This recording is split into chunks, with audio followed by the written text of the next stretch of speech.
সারা পৃথিবীতে যেসব chemical fertiliser মানে রাসায়নিক সার ব্যবহার করা হয় তার মধ্যে ডিএপি স্থান সবথেকে ওপরে।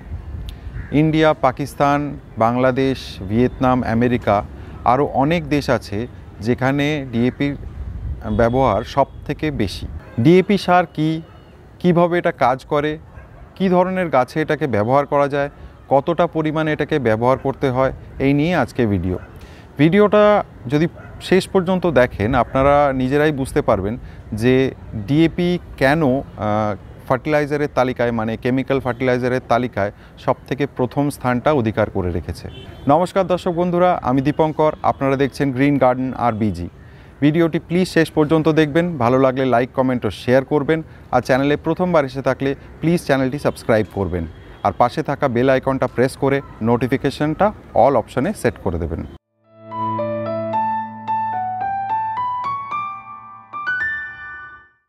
ডিএপি কথার পুরো অর্থ হচ্ছে ডাই অ্যামোনিয়াম ফসফেট।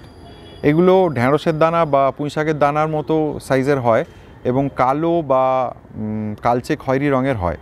এই ফার্টিলাইজারটা গাছের খাবার হিসাবে আমরা গাছের মাটিতে মিশিয়ে গাছে ব্যবহার করে থাকি। ডিএপির মধ্যে গাছের অতি প্রয়োজনীয় দুটি ম্যাক্রোনিউট্রিয়েন্ট থাকে, একটি হলো নাইট্রোজেন আর একটি হলো ফসফরাস। নাইট্রোজেন থাকে 18%, কিন্তু সেটা অ্যামোনিয়া ফর্মে থাকে, আর ফসফরাস থাকে 46%, কিন্তু সেটাও ফসফরাস অক্সাইড ফর্মে থাকে।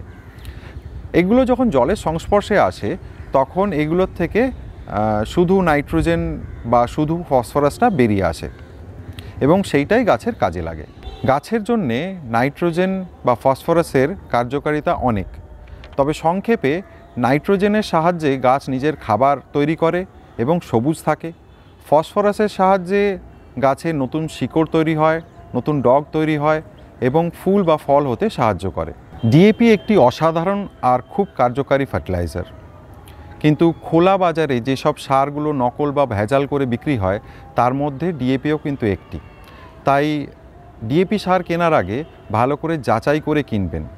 কিভাবে চিনবেন এটা আসল না নকল, তার লিঙ্ক ওপরে আই বাটনে আর নিচে ডেসক্রিপশন বক্সে দিয়ে দিলাম, যারা চান তারা প্লিজ দেখে নেবেন।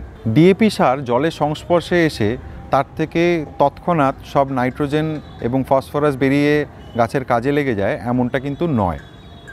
যেটা হয় সেটা খুব আস্তে আস্তে হয়, যাতে সেটা গাছ নিজের প্রয়োজন মতো ব্যবহার করতে পারে। এই প্রক্রিয়াটি যখন শুরু হয় মানে ডিএপি যখন জলের সংস্পর্শে আসে তখন মাটির পিএইচ লেভেল বেড়ে যায়। মাটির পিএইচ লেভেল বেড়ে যাওয়া মানে মাটি অ্যালকালাইন হয়ে যায়, আর অ্যালকালাইন মাটিতে যে কোনো মৌসুমি বা ক্ষণস্থায়ী যে গাছ আছে সেগুলো খুব ভালো হয়। যেরকম ফুল গাছ বলুন, সবজি গাছ বলুন, এই ধরনের গাছগুলো খুব ভালো ফলে। এখানে একটা ছোট্ট ইনফরমেশন দিয়ে রাখি, যখনই যেখানে ডিএপি নিয়ে কথা হয় বা যখন আপনারা ডিএপি সার বাজারে কিনতে যাবেন তখন দেখবেন প্যাকেটের গায়ে N 18% আর P 46% লেখা আছে। তার মানে নাইট্রোজেন 18% আর ফসফরাস 46% আছে। কিন্তু ডিএপি জলের সংস্পর্শে আসার পর যেসব রাসায়নিক প্রতিক্রিয়াগুলো হয় তারপর শেষ পর্যন্ত আমরা যে নাইট্রোজেনটা পাই সেটা হচ্ছে 18%, আর যে ফসফরাসটা পাই সেটা 19 থেকে 21%-এর মতো।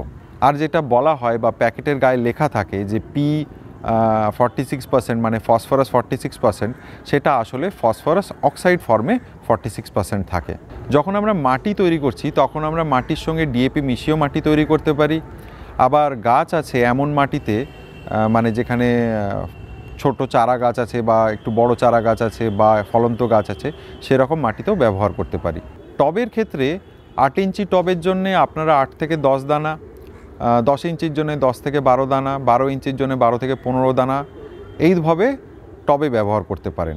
আর যদি শোলার বাক্স, যে বড় বড় মাছের যে শোলার বাক্সগুলো হয় বা ফলের যে প্লাস্টিকের বড় বক্সগুলো হয় সেগুলোর ক্ষেত্রে আপনারা একটু বুঝে মানে কতটা মাটি দিয়েছেন সেটার উপর নির্ভর করে 15 থেকে 25 গ্রাম অবধি ডিএপি ব্যবহার করতে পারেন। ডিএপির মধ্যে নাইট্রোজেন এবং ফসফরাসের মাত্রা খুব ভালো পরিমাণে থাকে, আর এটা মাটির পিএইচ লেভেল বাড়িয়ে দেয়, তাই এটা চাষের ক্ষেত্রে বেশি ব্যবহার করা হয়। আর ফুল বা ফল এইগুলোর থেকে শাক সবজির চাহিদা যেহেতু অনেক বেশি, তাই এর ব্যবহারটাও অনেক বেশি। আর সেই কারণেই রাসায়নিক সারের তালিকায় ডিএপি স্থান সবথেকে ওপরে। অনেক অনেক ধন্যবাদ নেশন মাস্টার আর রিসার্চ গেট নামক এই দুটি ওয়েবসাইটকে, যেখান থেকে আমি বেশ কিছু তথ্য নিয়ে এই ভিডিওতে আপনাদের সামনে রেখেছি। আপনারা যারা ডিএপি ফার্টিলাইজারের বিষয়ে আরও তথ্য জানতে চান তারা প্লিজ ডেসক্রিপশন বক্সে দেওয়া নেশন মাস্টার আর রিসার্চ গেট সাইটের লিঙ্ক থেকে ওই দুটি সাইট ভিজিট করে সব জেনে নিতে পারেন। ভিডিওটি শেষ পর্যন্ত দেখার জন্য আপনাদেরকে অনেক ধন্যবাদ। ভিডিওটি কেমন লাগলো সেটা কমেন্টে জানাতে ভুলবেন না, আর যদি কোনো প্রশ্ন থাকে সেটাও কমেন্টে বলতে পারেন। ভালো থাকবেন, সুস্থ থাকবেন, আবার দেখা হবে। নমস্কার।